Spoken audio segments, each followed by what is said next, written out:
Shanti, and welcome once again to Wednesday evening from here, from the Eastern Mediterranean. And today we have two special guests. We had one already, Bap Dada, Bap Dada's Million just a little while ago.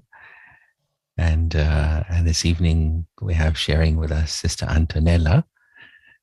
Antonella, a big welcome to you. Thank you, Shanti. And also some flowers coming your way from Oh, wow. Izmir. Thank Yeah, you. picked from the hills, especially for you. This is Sister Oslan presenting them to you. Saul. Yeah. So for those who may not know Antonella, although I remember we did have her, I think earlier in the year for a talk. Here's a little bit about her. Her bio is that she came to Baba in 1988 in Japan, and logically she's also established and run successful fashion business in the Emerald Coast in Sardinia before she got then fully engaged in spirituality and in Baba Seva. Also, she opened Baba centers in Milan, in Olbia, and Bologna, where she's now based, and also organized 4 international forums of spirituality and the arts in Sardinia, and promoted living values in Italy. She's a member of the national core group there for many years and has written 3 books on spirituality and also many meditation commentaries. And those who have had the fortune of visiting Bologna will know, how wonderful it is there. It's quite extraordinary as a center. One of the largest in the whole of Europe, that's for sure. And so I've had also the great chance of knowing and serving with Antonella many, many times. And she's really a juggernaut. Nothing stops her. Her faith and intoxication just, keeps moving on. So great fortune to have you with us. There is simultaneous translation in several languages, so to keep the speed of speaking slow. And the topic which we have given her, I feel, is really the beginning of authentic spiritual transformation. And that's being honest with myself. I think we also need that to fulfill Baba's wish today, where he wanted us to have Jivan Mukti in life now. So how is honesty connected with our spiritual life, and what does it really mean to be honest with myself? So I hand over to Antonella and welcome once again. Thank you. And thank you for having me here today. And I'm very glad. And the topic is wonderful.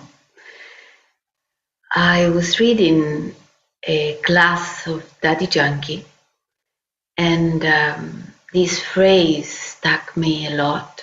She was saying, it's easy to make friends, but only those who are honest and truthful can have God as a friend. And I thought it was a wonderful feeling. To be honest is a requirement to have God as a friend. And we followed false scriptures, false beliefs, false things for half a cycle. So we have been entertaining falsehood for a long time.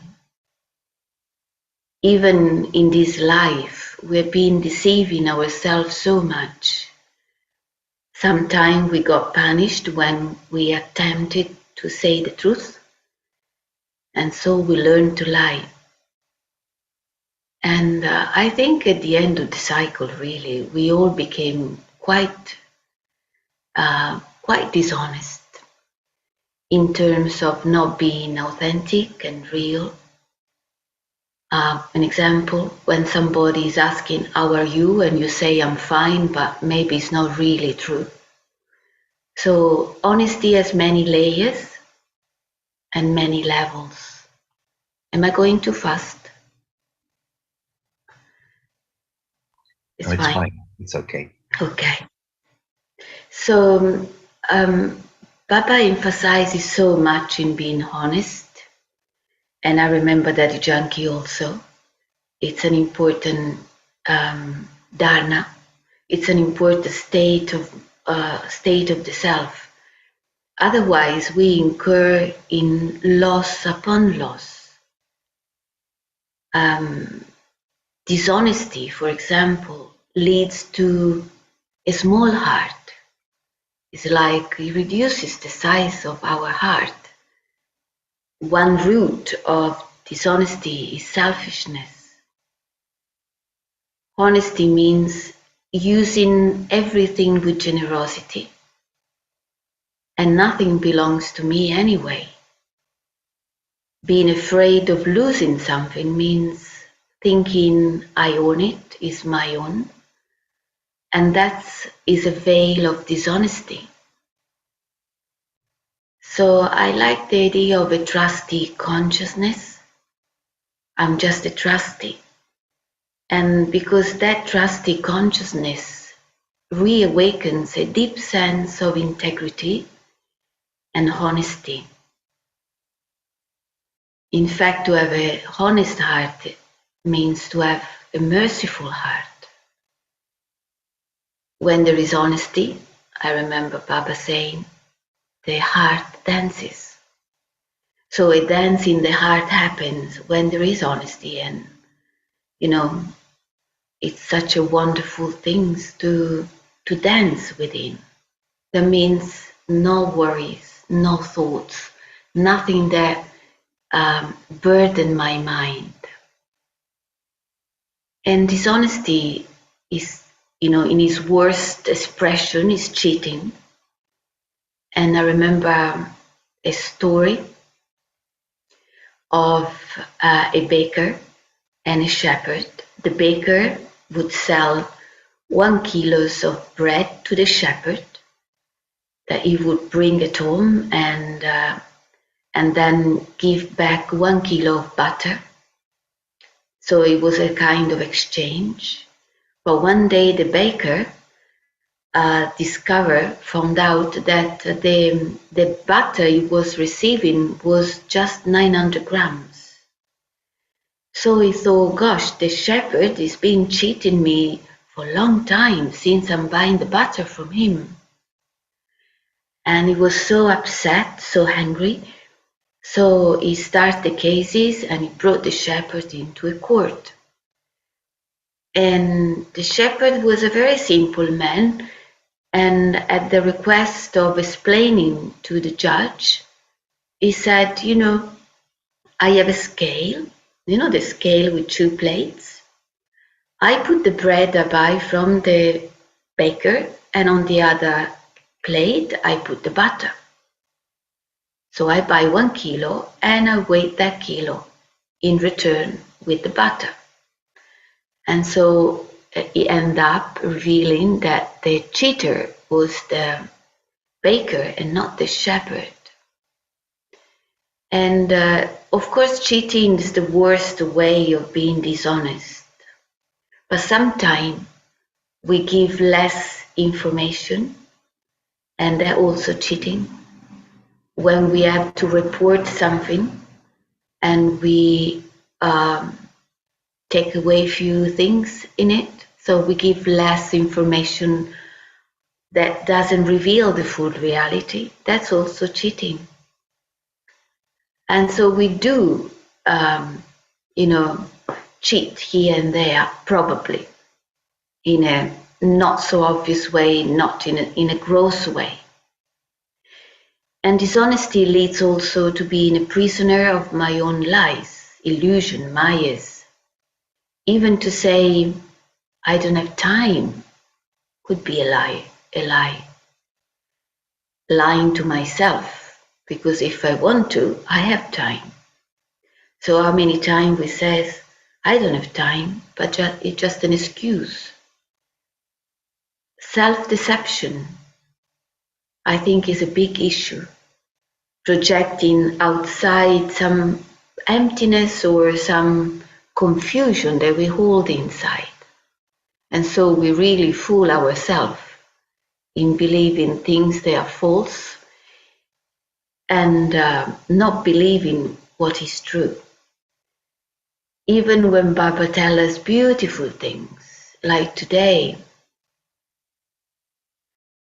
the children of Master Almighty Authority, or so much loved by the Father.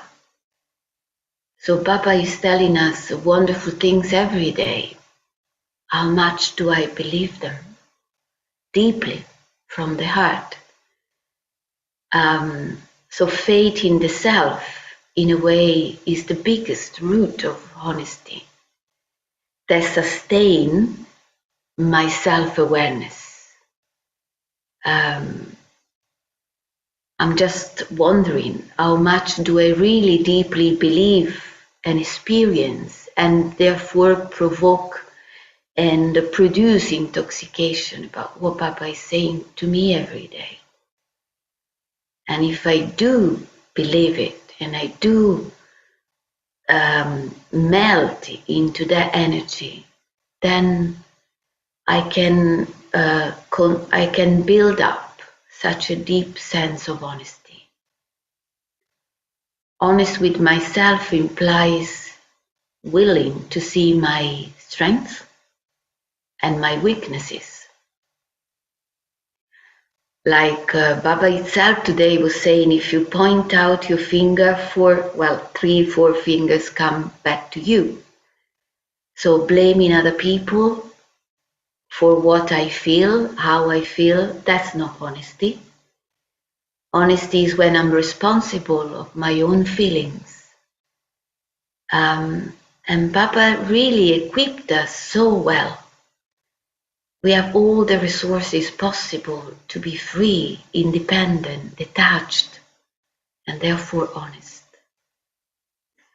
And being transparent is like, this is the way I feel, this is the way I feel. I don't have to hide it. Also because in one way or another, the truth will always be revealing. It's revealing itself. So I think if I want to build a golden age sanskara, then being transparent, being deeply truthful, authentic, it's a basic, and accountable, and that will make me love myself, I think, and be loved. I believe that to be fully loved, we must be fully known. Otherwise, people don't know what you are thinking about or what we are dealing with. It's a family. And therefore, within the family, it's so important to be real.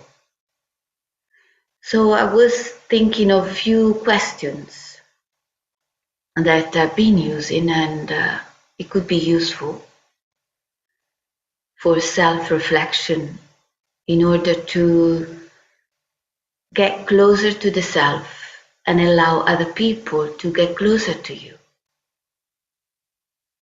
And the first question is, what reaction have I had today? Have I been reacting to anything today, even on a subtle level? As something, provoked a kind of reaction within myself.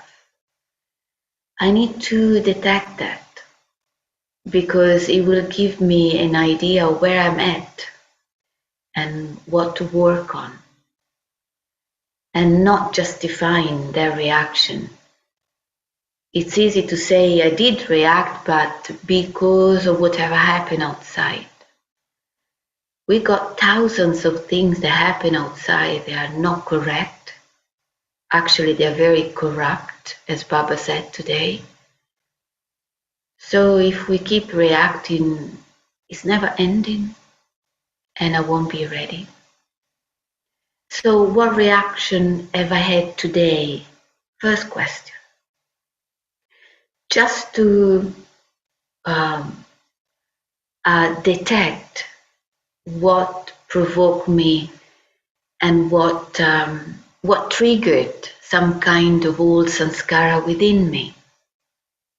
Second question, are there any bitter sanskara that I need to face and I need to address deeper? Because actually what I'm working on lately is that doesn't matter the situation or the objective itself. What matters is that I practice the Golden Age Sanskara, because soon we are going to go.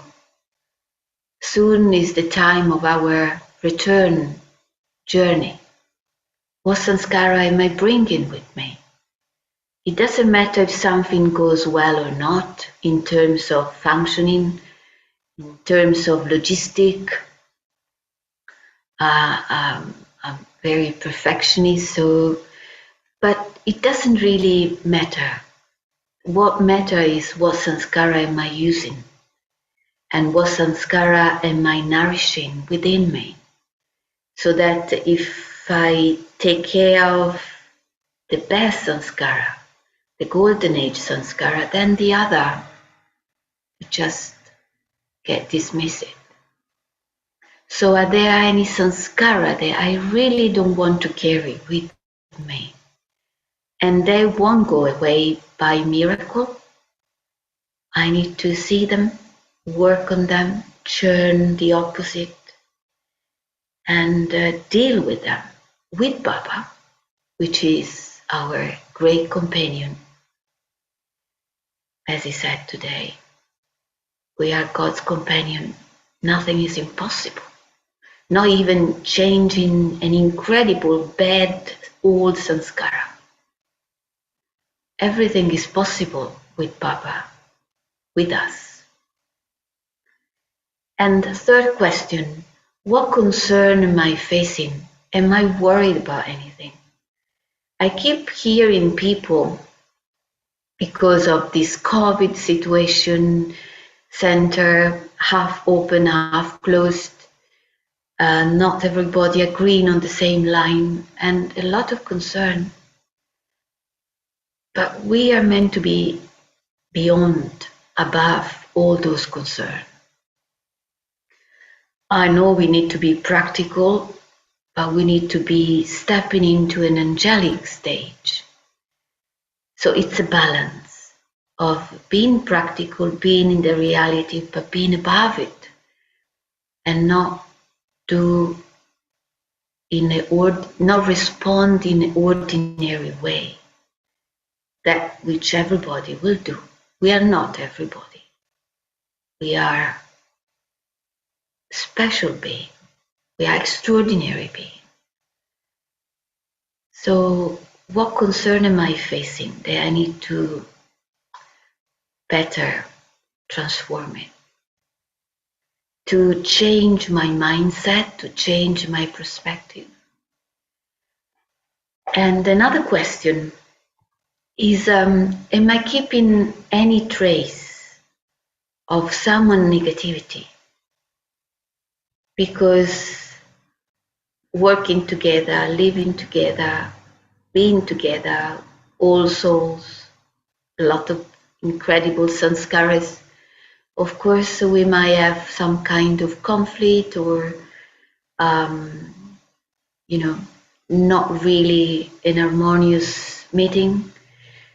But am I keeping any trace in my mind of somebody's negativity? Because I will get even more polluted. and it will drain away a lot of energy, and I need that energy. I needed to invest it in a better way. And another question, what can I celebrate? It's beautiful to celebrate.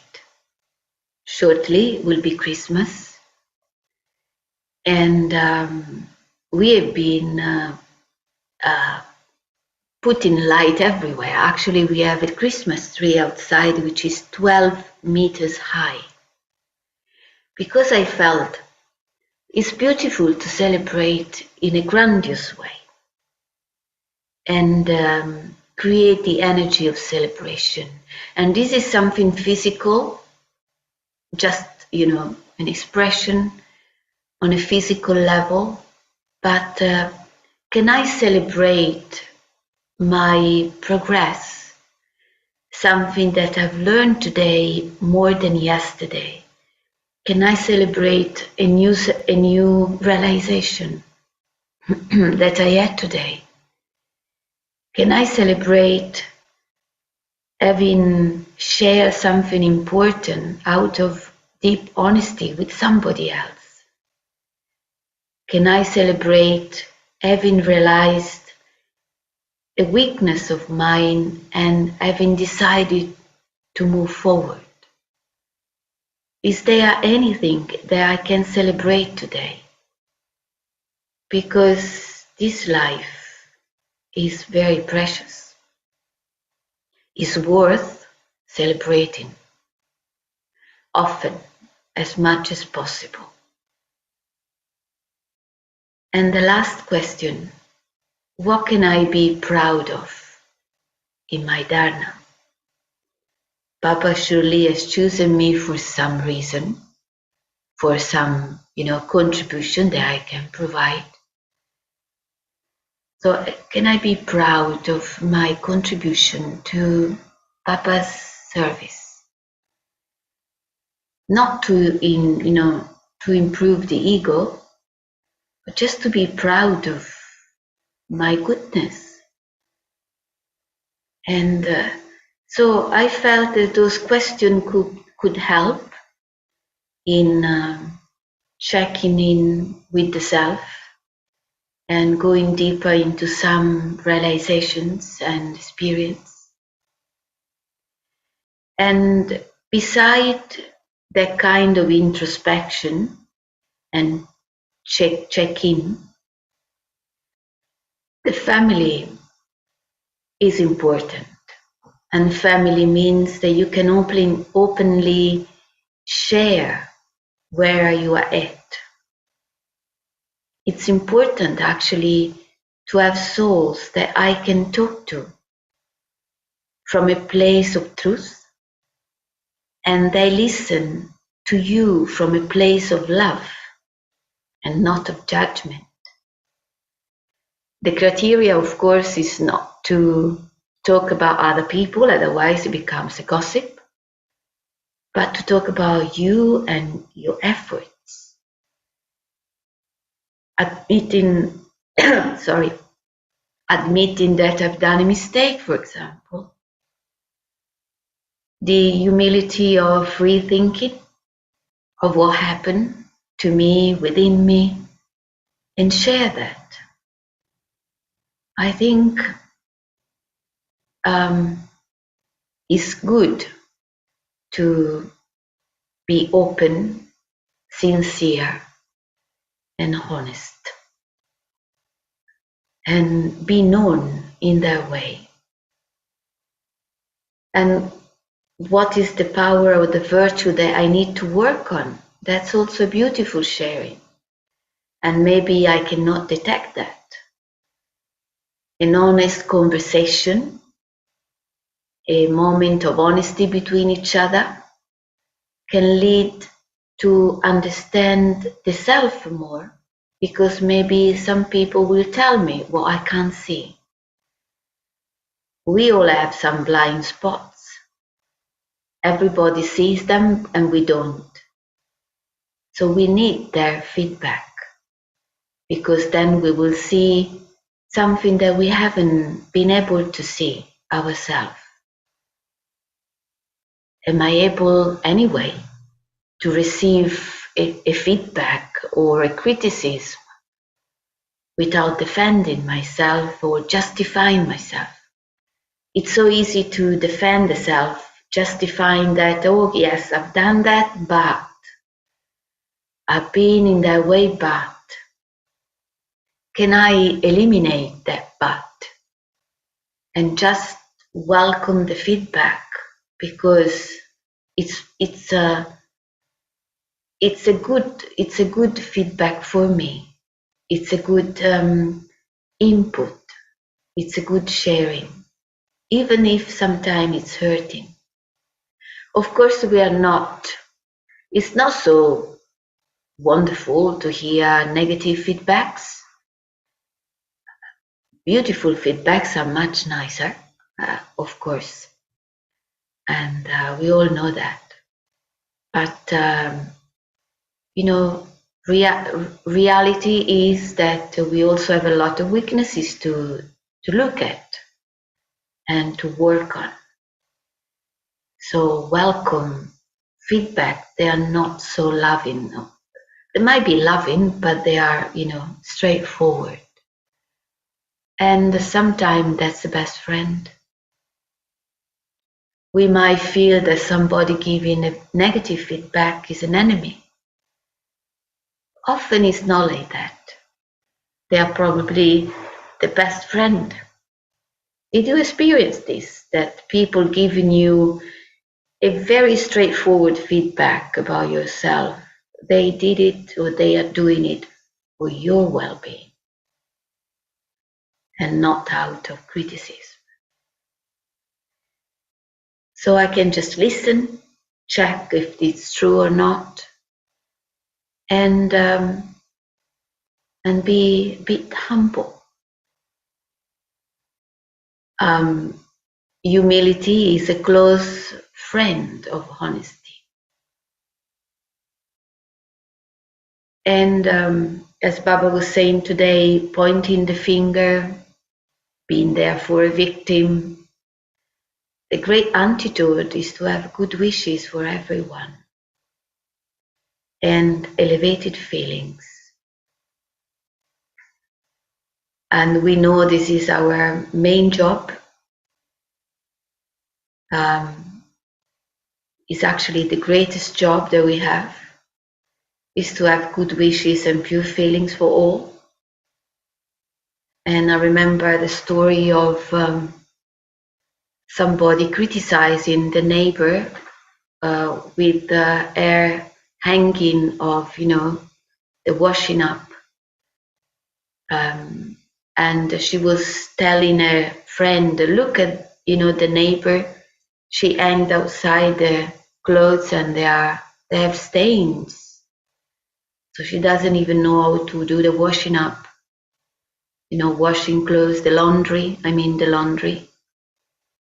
And the friend looked at, the one that was talking and said, I think your glasses have some stains. That's why you see the stains in the laundry.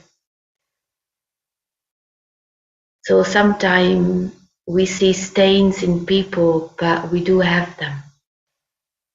And in fact, we see what is a reflection of our own weaknesses sometimes. Does it happen to you, I guess? So forgiveness and towards the self is also very important. To acknowledge my own stains and to work on them and forgive whatever I've done through those stains, through those weaknesses. Forgiveness is such a powerful, silent voice from the heart that allows the heart to be real, to be true. And therefore, honesty works like a lift. It's meant to work like a lift. if I just acknowledge that pretending to be what I'm not, it will not lift me up. But if I'm honest, real, sincere, then it will work. All these will work as a lift. There are many benefits in being honest. Baba is more present. You can feel Baba so much more. Actually, I took a little point of the Murli where Baba indicates this, and I've got it here because I thought it was very special. I will read it out.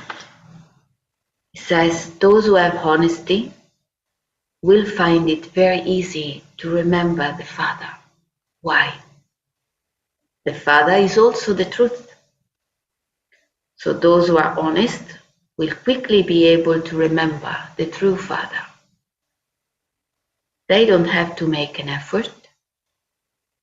If even now you find that you have to labor in remembrance, then understand that honesty is lacking somewhere or another, in your subtle thoughts or in your dreams.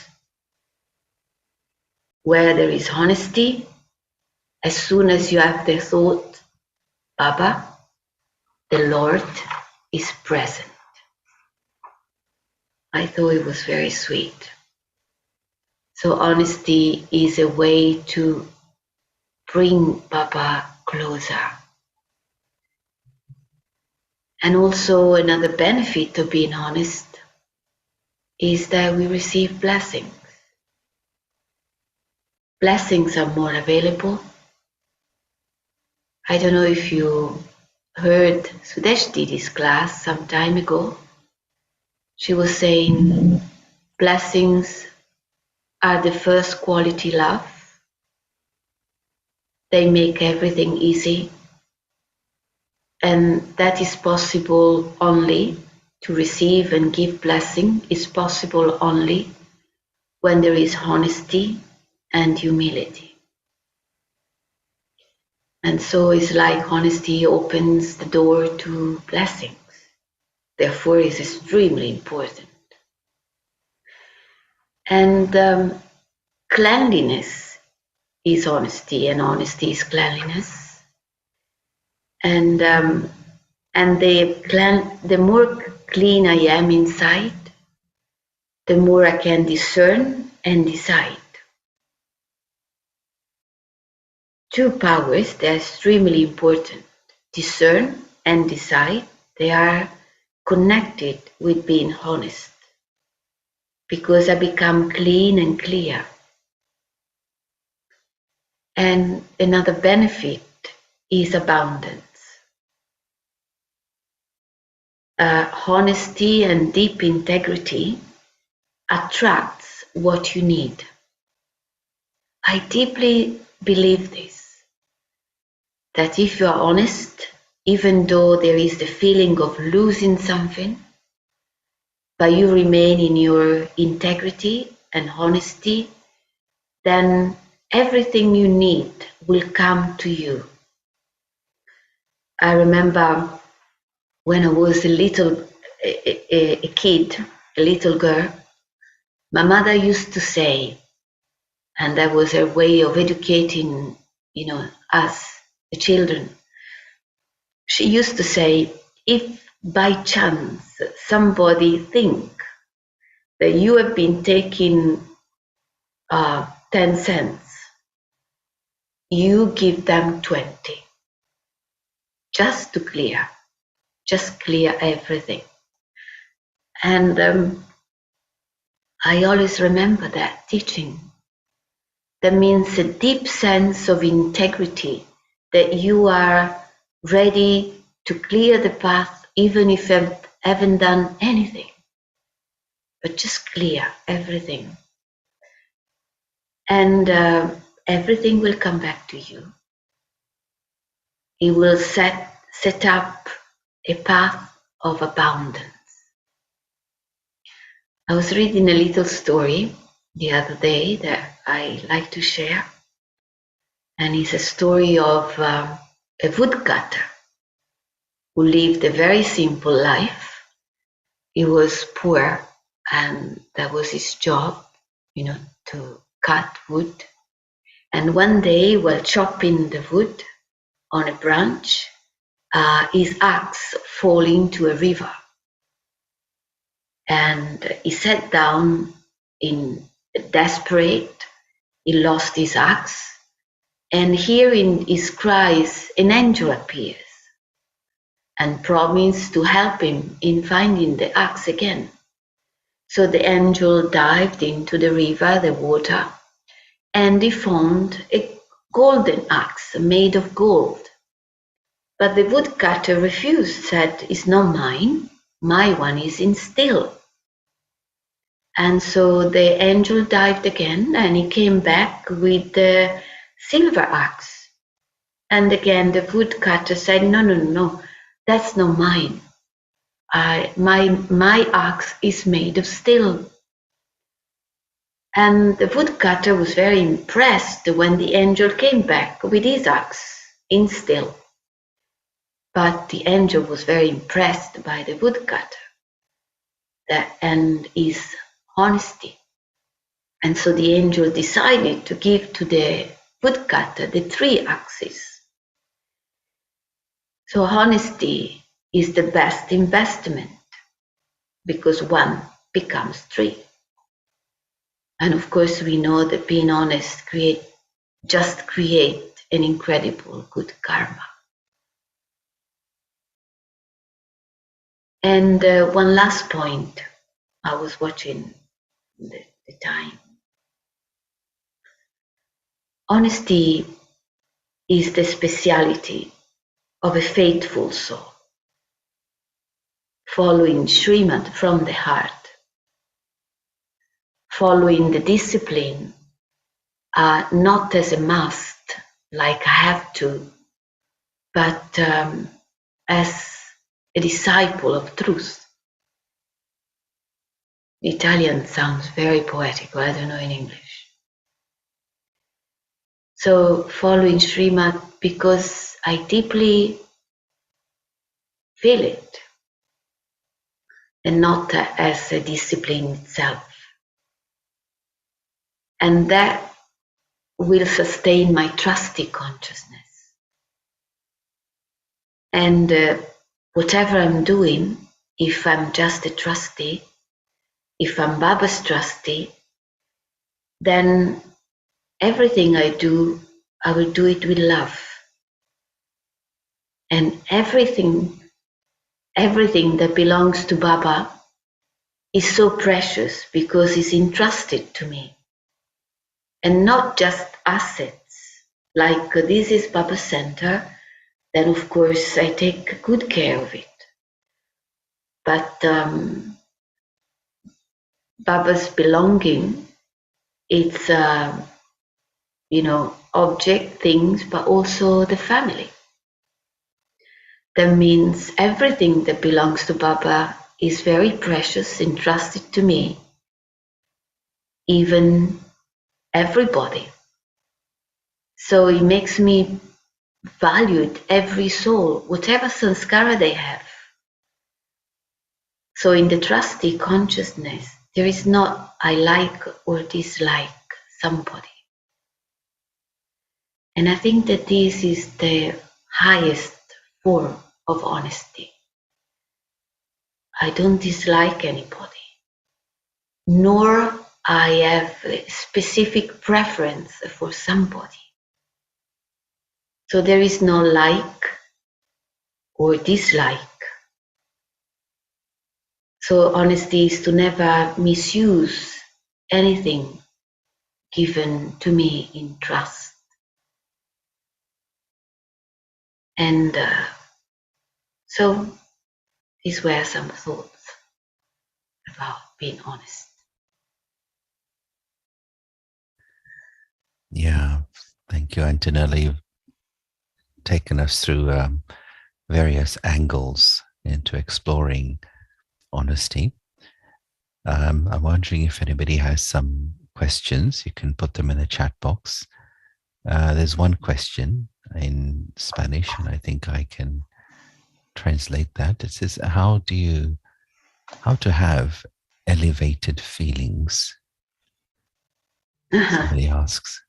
¿Cómo tener sentimientos elevados?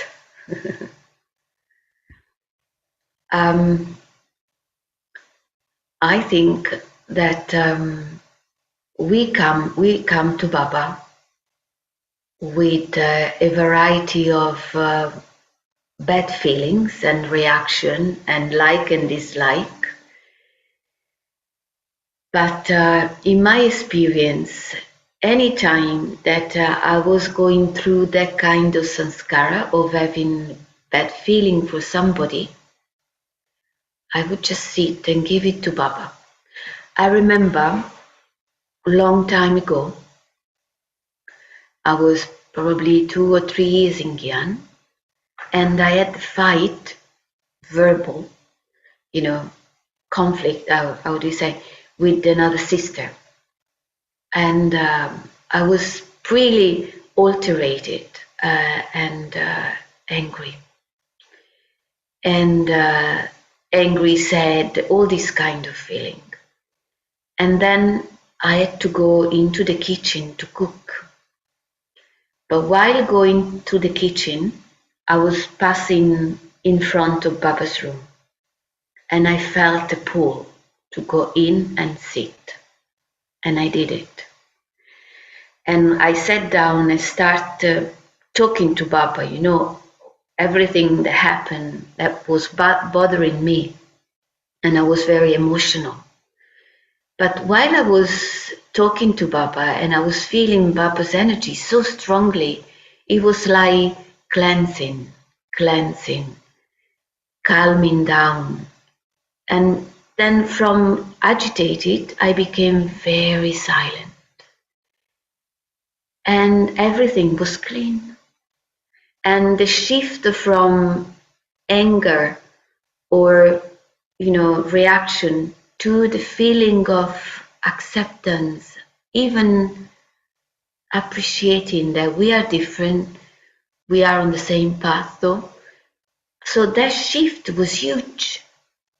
And then I looked at the watch, 2 hours and a half were gone. I felt it was 5-10 minutes.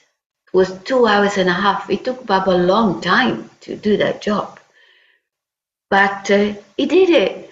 And that I still remember it. And I still remember the feeling.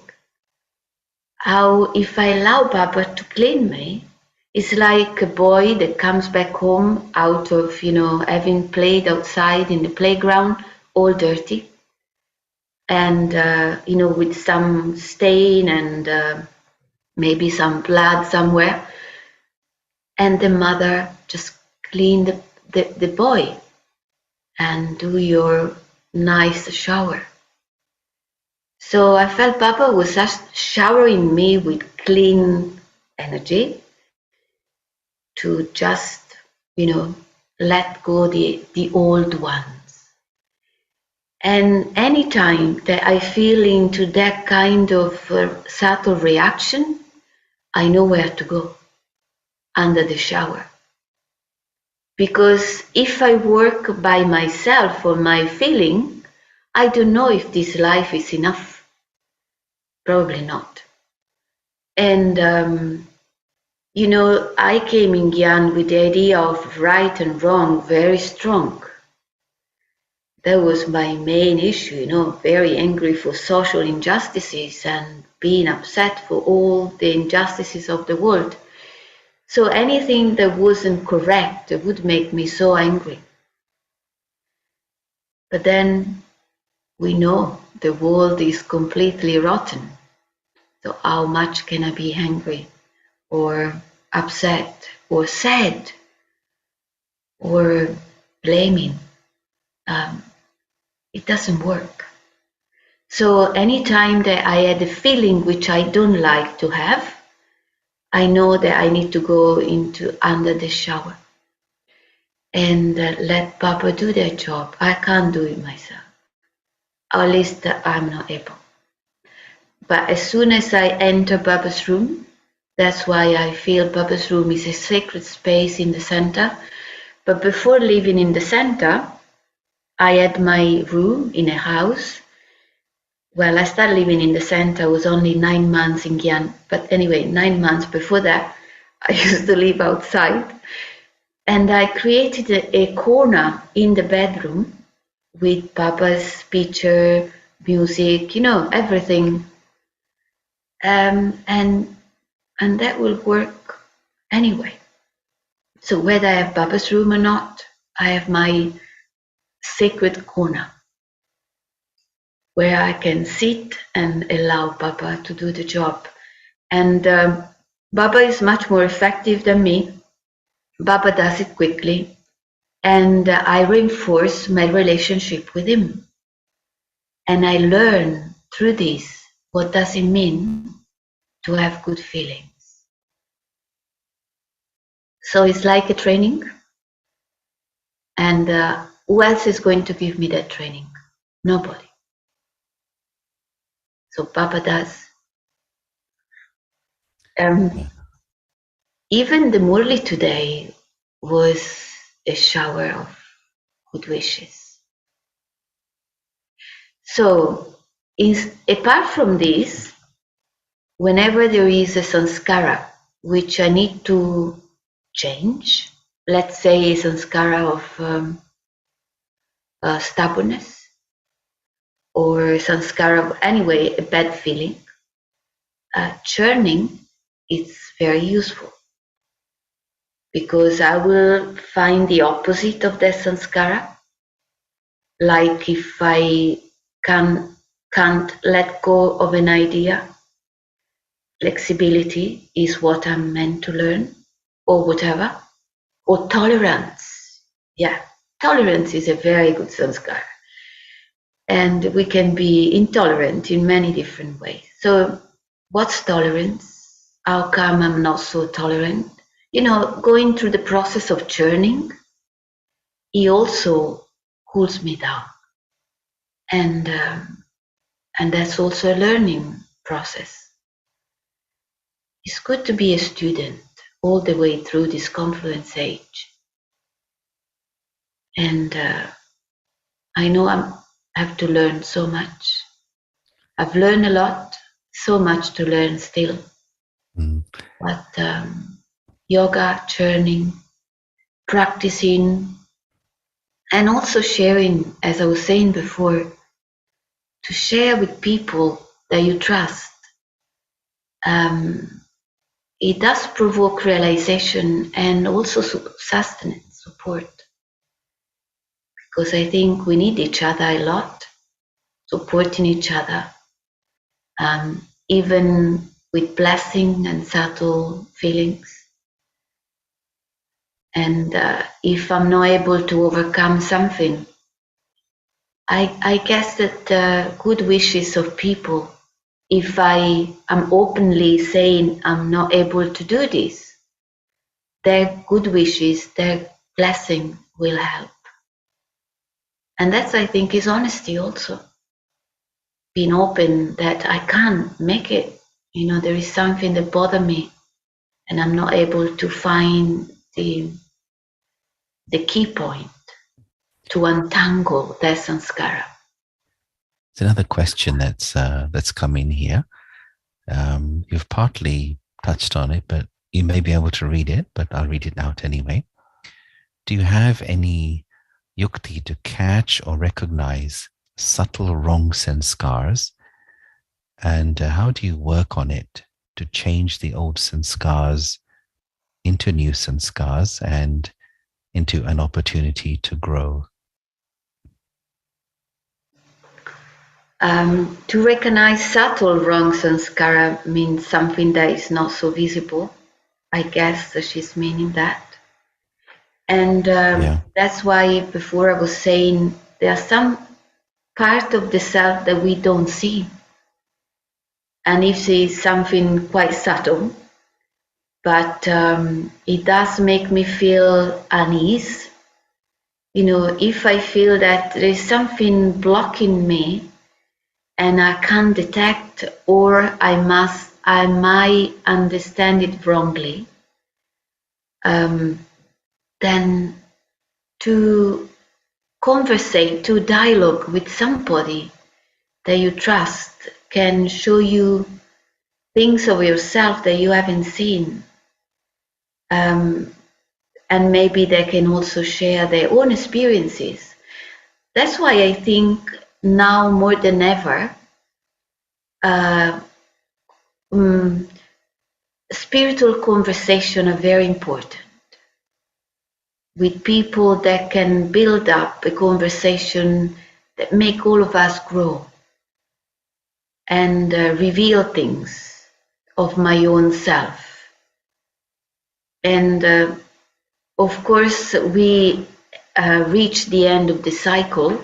Well, in Brahmin life, we have been working surely on many sanskaras, but usually the one that remain like an unfinished business are the strongest and the one they are really, really down the bottom.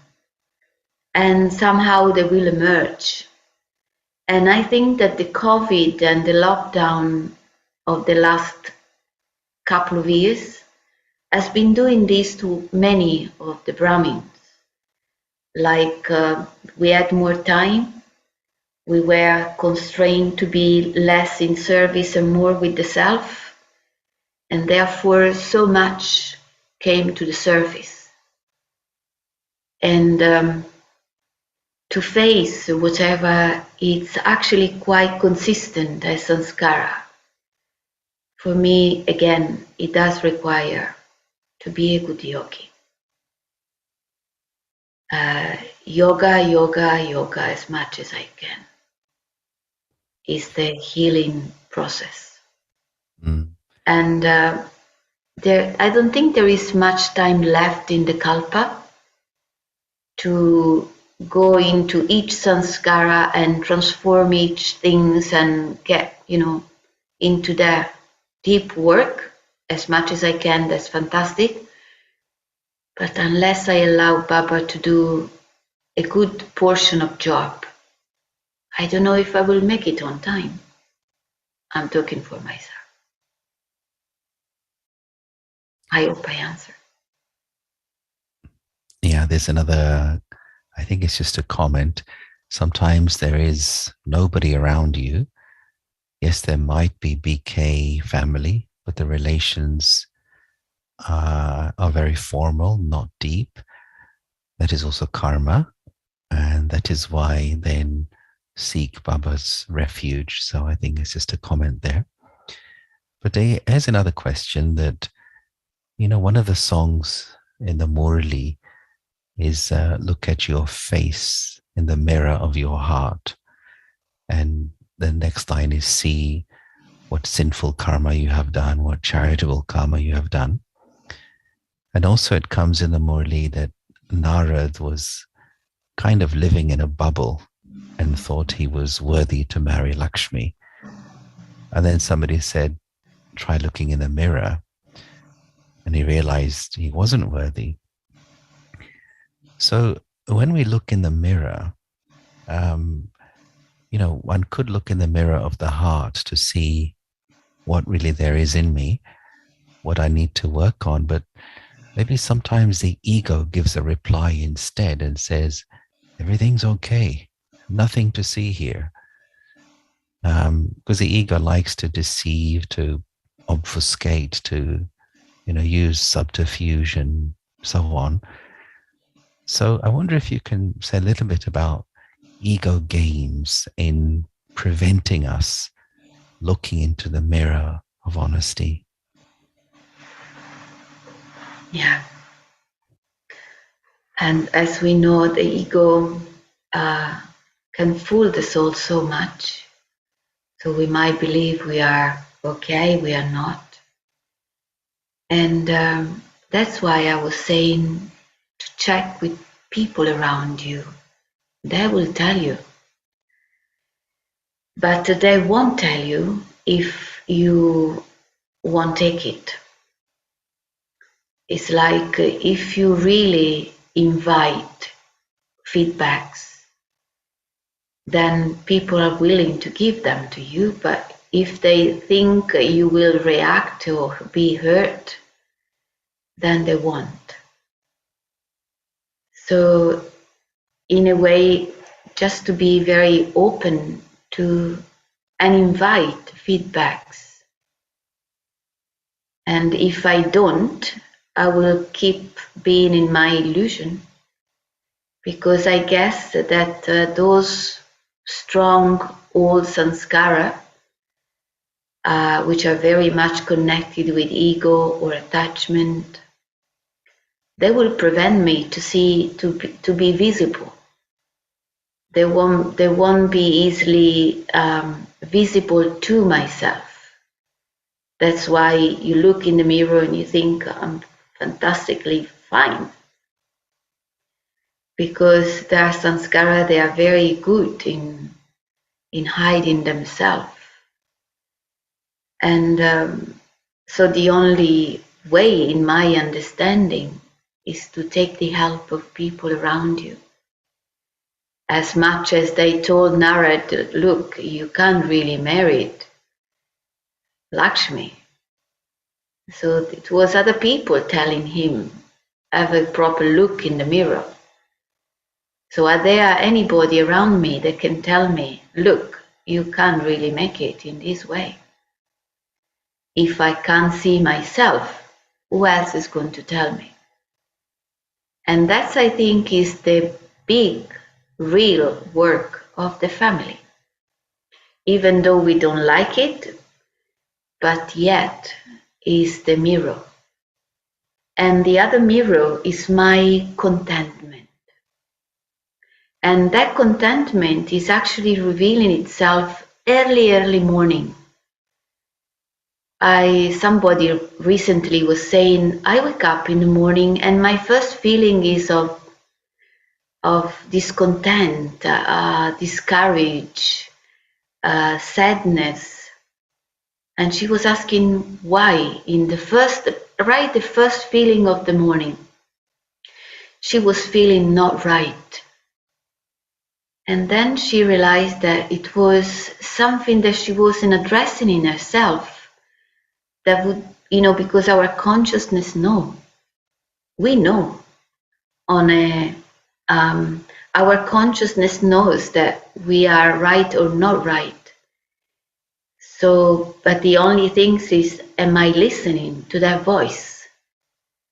And if I don't listen the voice in a clear way, then in the early morning when I just wake up, that few minutes, some kind of feeling that arises within the self will tell me there is something you need to see in yourself. That on a subtle, deep level makes you feel discontent and disconnected in a way.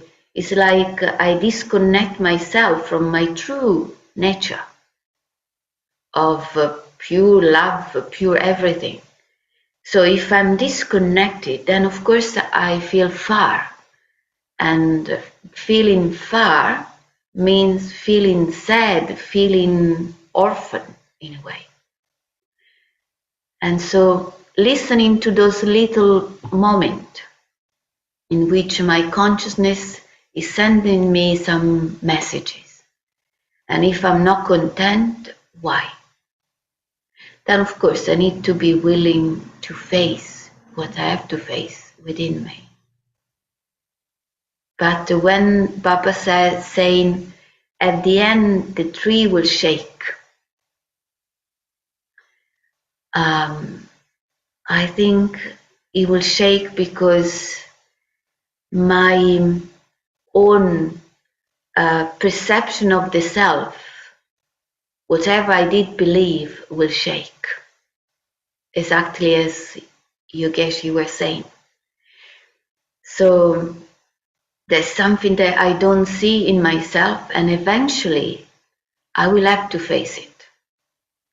Whether because I can I can't do what I could do, or because of people, you know, getting into reaction, or because on a karmic level things will not flow.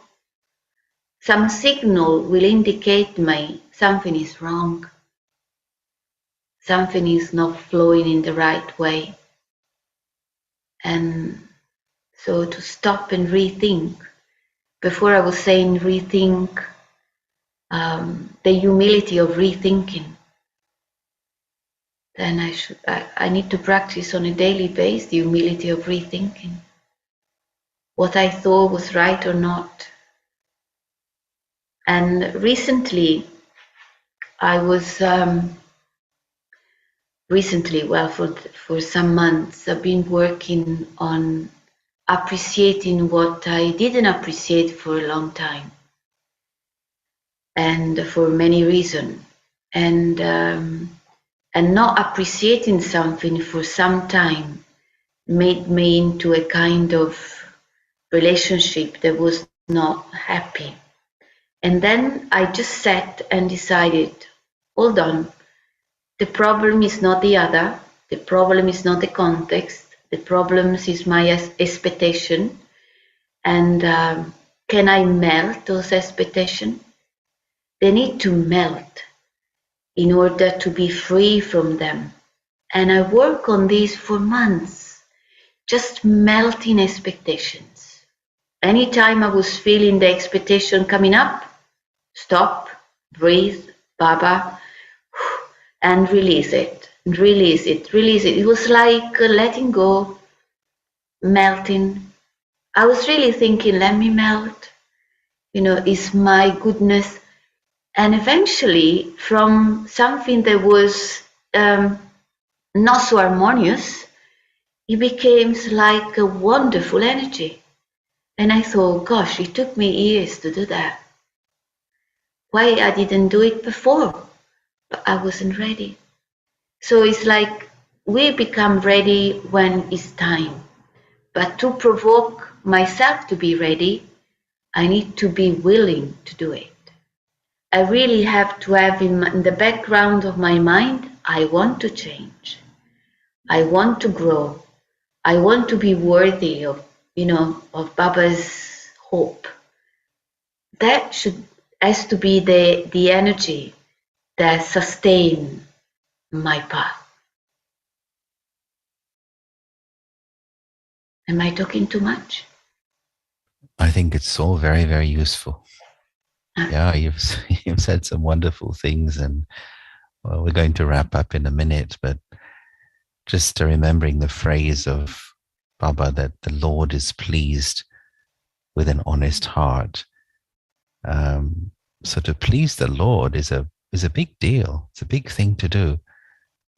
So if it means that my honesty pleases the Lord, it means honesty is a huge issue as well. And I think you've opened it up very nicely for all of us to explore further in our own way.